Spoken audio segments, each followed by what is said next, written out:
в момента многобоя след първия състезателен ден. И една от любимките на публиката. Определено. Миналата година тя спечели и приза кралица на турнира. Да видим, с нетърпение очакваме да научим коя ще е състезателката, която ще сложи короната тази година на своята глава.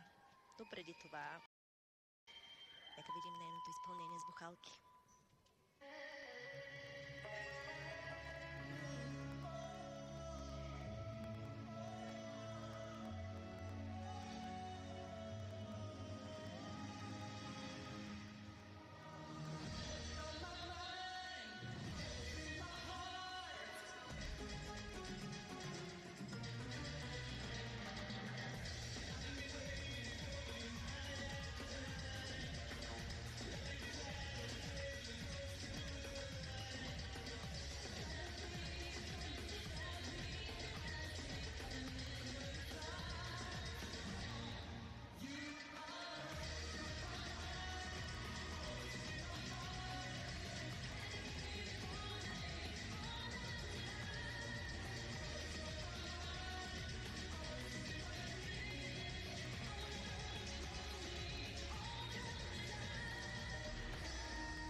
Александра е гимнастичката, която изпълнява едни от най-трудните елементи с тяло.